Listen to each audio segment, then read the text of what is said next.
Good evening everyone, welcome back to our channel. आज मैं आपके साथ डिस्कस करूंगी फॉर्मेशन ऑफ कॉम्प्लेक्स सॉल्ट। ये जो हमारा चैप्टर चल रहा है वो है ट्रांजिशन एलिमेंट्स। तो इसमें हम फर्स्ट ट्रांजिशन सीरीज पढ़ रहे हैं। तो उसमें हमारा आज हम देखेंगे कि कॉम्प्लेक्स सॉल्ट का किस तरीके से फॉर्मेशन होता है। तो जैसे फर्स्ट एग्जांपल जो हम यहाँ पे लेंगे वो लेंगे कॉम्प्लेक्स कंपाउंड ऑफ आयरन, यानी जो हमारा आयरन होता है वो कॉम्प्लेक्स कंपाउंड बनाता है। तो किस तरीके से बनाता है, तो जैसे फर्स्ट एग्जांपल हम अगर यहाँ पर लें तो हम लेंगे FeCN का होल 6 और इसके ऊपर -4 चार्ज है। तो ये है हमारे पास एग्जांपल, यानी ये है हमारा कॉम्प्लेक्स सॉल्ट। तो यहाँ पर हम ये देख रहे हैं कि Fe ने Cn के साथ में मिलकर के एक कॉम्प्लेक्स सॉल्ट का फॉर्मेशन करा है।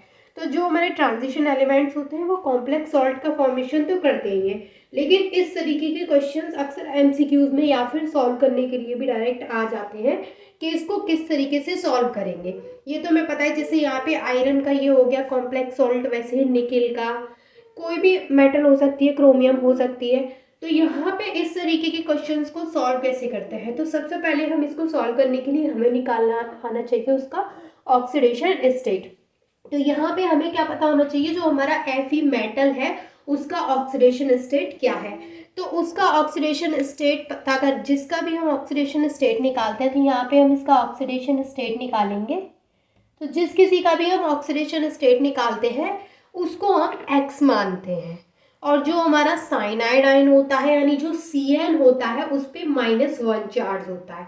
तो ये कुछ गिने चुने होते हैं जिनका आपको याद होना चाहिए। जैसे Cn का -1 होता है, और जितने भी क्वेश्चंस मैं आपको कराऊंगी उसमें मैं आपको सारे इंपॉर्टेंट जो होते हैं उनके यहाँ पे चार्जेस बता दूंगी।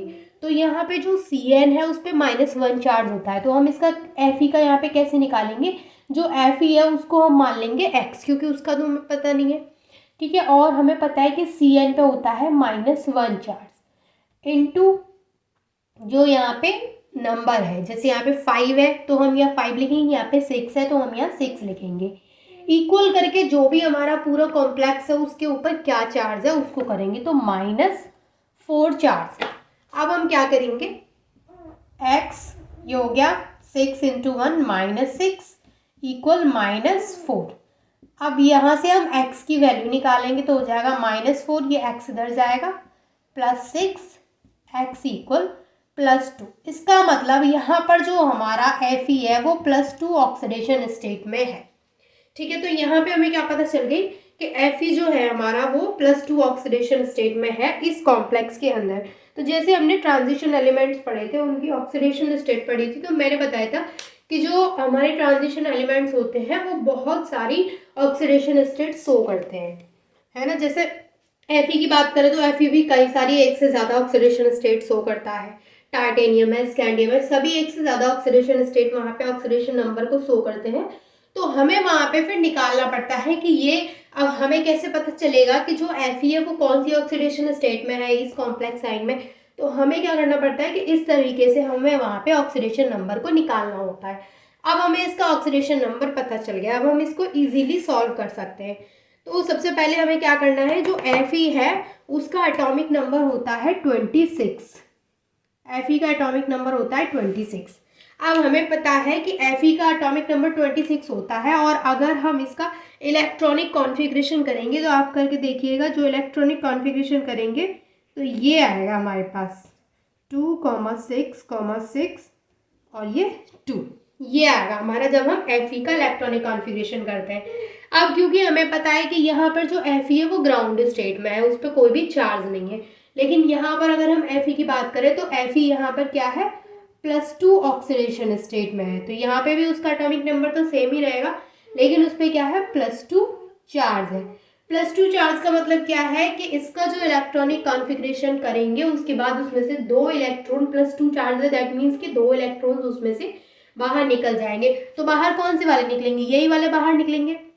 तो ये वाले इलेक्ट्रॉन्स यहाँ से बाहर निकल जाएंगे, तो क्या बचेगा, 2,6 2,6,6 और ये बाहर निकल जाएंगे। यानी यहाँ से हमें ये पता चला कि जो Fe है उसका जो d ऑर्बिटल है उसमें कितने हैं, 3d ऑर्बिटल में 6 इलेक्ट्रॉन्स प्रेजेंट है। तो हम Fe के ऑर्बिटल्स यहाँ पे बना लेंगे। तो Fe के लिए अगर हम ऑर्बिटल्स बनाए तो ये हो गया हमारा 3D वाला, ये हो गया हमारा 4s, और यहाँ पर ये हो गया हमारा 4p। ठीक है, हमने आगे के लिए भी बना लिए हैं, बट यहाँ पर जो D वाला है इसमें कितने होते हैं 5। अब ये हमारे पास जो ऑर्बिटल है इसमें अब हम इलेक्ट्रॉन्स को फिल करेंगे। तो ये तो है हमारा 3D, ये है 4s और ये है 4p।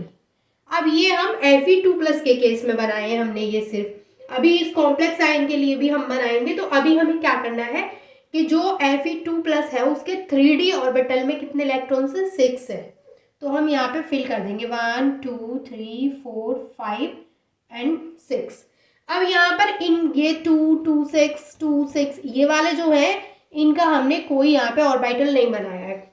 हम क्या करते हैं, जो लास्ट वाला होता है जो हमारा 3D होता है उसका बनाते हैं, जो लास्ट में आ रहा है उसका हम यहाँ पे बनाएंगे। फिर अब यहाँ पर Fe ने कितने साइनाइड के साथ में बॉन्डिंग कर रखी है, तो यहाँ पे 6 है, तो हमें 6 ऑर्बिटल्स और चाहिए। अब हमारे पास यहाँ पे कितने हैं, सिर्फ 4 ऑर्बिटल्स हैं। तो इस केस में हम क्या करते हैं, यहाँ पे पेयरिंग करा देंगे। तो यहाँ पे क्या होगा, अगर हम आगे ऑर्बिटल्स यानी अब ये तो हमने Fe के लिए बनाया था, अब हमें इस पूरे कॉम्प्लेक्स के लिए बनाना है। तो हम कैसे बनाएंगे, यहाँ पर ये हो गया हमारा 3D अगेन, ये 4s और ये 4p।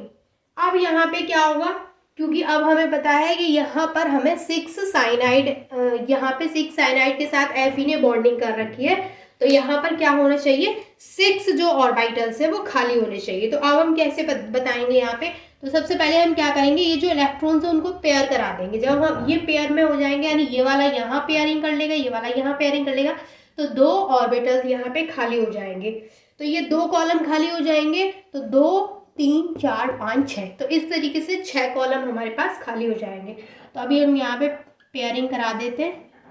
तो ये हो गए हमारे 3D में कितने इलेक्ट्रॉन्स थे, टोटल 6। तो ये 6 इलेक्ट्रॉन्स बन गए हैं यहाँ पे।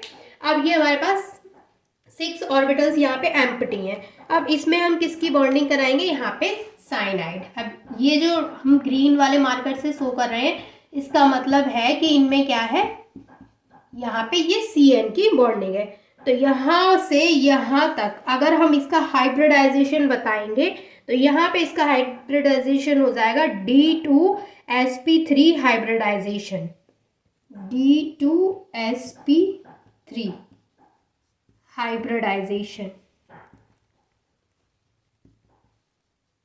इस तरीके के क्वेश्चंस मैंने पहले भी आपको बहुत डिटेल में सॉल्व करना बताए हैं, जहाँ पे मैंने बहुत सारे एग्जाम्पल्स लेकर के बताया था आपको। उस वीडियो का लिंक भी मैं आपको इसके डिस्क्रिप्शन में दे दूंगी, ताकि अगर आपको और भी ज़्यादा क्वेश्चंस करने हैं तो वहाँ आप अच्छे से देख सकते हैं। वहाँ पे मैंने कई सारे क्वेश्चंस लिए हैं, अलग अलग मेटल्स के साथ में अलग अलग कॉम्प्लेक्स आयन लिया है, और वहाँ पे हमने इस तरीके के क्वेश्चंस कई सारे सॉल्व किए हैं। सबका हाइब्रिडाइजेशन, सबकी जो शेप है, और देखिए इस तरीके के क्वेश्चन में एक और चीज़ निकालते हैं। जैसे अगर इस तरीके का क्वेश्चन है, हमारे पास जनरली क्वेश्चन इस तरीके से आया तो वो पूछ कई सारी चीज़ें सकता है। जैसे उसने इस तरीके से क्वेश्चन दे दिया, MCQ बेस्ड क्वेश्चन रहा हमारा, और उसमें पूछ लिया गया कि इसमें इसकी जो शेप है वो कैसी है। तो इसकी शेप हमें कैसे पता चलेगी, पूरा सॉल्व करना पड़ेगा, फिर उसका हाइब्रिडाइजेशन निकालना पड़ेगा, फिर हम उसकी ज्योमेट्री बता पाएंगे। अब क्वेश्चन ऐसे भी आ सकता है कि इस तरीके का अगर आयन हमारे पास कॉम्प्लेक्स आयन आया और उसमें पूछा गया कि ये जो हमारे पास है क्वेश्चन, क्या ये पैरामैग्नेटिक है यहाँ पर या फिर ये डायामैग्नेटिक है। तो पैरामैग्नेटिक और डायामैग्नेटिक बताने के लिए भी हमें क्या करना होता है, क्वेश्चन सॉल्व करना होता है। तो ये सारी चीज़ें, पैरामैग्नेटिक है, डायामैग्नेटिक है, ज्योमेट्री क्या होगी, ये सारी चीज़ें मैंने उस वीडियो में अलग से बताई हुई हैं। मैं उसका लिंक आपको दे दूंगी, आप वहाँ पे जाकर के चेक कर सकते हैं अगर आपको और ज़्यादा डिटेल में इसको स्टडी करना है। तो यहाँ पर देखिए पैरामैग्नेटिक का मतलब होता है कि ये पेयरिंग नहीं होती है, डायामैग्नेटिक का मतलब होता है कि पेयरिंग है। तो अगर इस क्वेश्चन में पूछा जाए कि इसमें ये पैरामैग्नेटिक है या फिर डायामैग्नेटिक है, तो हम यहाँ पे डायामैग्नेटिक बोलेंगे, क्योंकि यहाँ पर एक भी इलेक्ट्रॉन ऐसा नहीं है जो कि अनपेयर्ड हो, सभी ने क्या कर रखी है, पेयरिंग कर रखी है। इसके अलावा कुछ क्वेश्चंस ऐसे भी होते हैं यहाँ पर जिनमें क्या होता है, जैसे कुछ क्वेश्चंस ऐसे भी होते हैं, जैसे ये है हमारे पास यहाँ पे ऑर्बिटल्स है और इनमें बहुत सारी चीज़ें पूछ ली जाती हैं। यहाँ पर ये पेयरिंग जो हो रही है उसके लिए भी एक अलग डेफिनेशन है कि पेयरिंग कब होगी कब नहीं होगी, तो ये भी मैंने आपको बताया है वहाँ पे कि किस तरीके से पेयरिंग और कब होगी। यानी यहाँ पर जो पेयरिंग हुई है वो भी डिपेंड करता है इसके ऊपर कि यहाँ पर अगर वीक फील्डिंग एंड है, स्ट्रॉन्ग फील्डिंग एंड है, तो उसके बेस पर यहाँ पे हमें पता चलता है कि पेयरिंग होगी या फिर नहीं होगी। तो इसमें जो आपको करना था वो यही था कि आपको सिर्फ मुझे ये बताना था इस वीडियो में कि जो कॉम्प्लेक्स सॉल्ट है उसका फॉर्मेशन कैसे होता है। बाकी का अगर आपको इस तरीके के क्वेश्चन सॉल्व करने हैं तो आपको बीबीटी में पढ़ने होते हैं इस तरीके के क्वेश्चन, और भी बहुत सारी जगह पे आपको यूजफुल होते हैं क्वेश्चन, तो मैं आपको उसका लिंक दे दूंगी। तो आई होप कि यहाँ तक चीज़ें आपको क्लियर है। अगर कोई डाउट है तो वो आप मुझसे पूछ सकते हैं। And thank you so much for watching this video.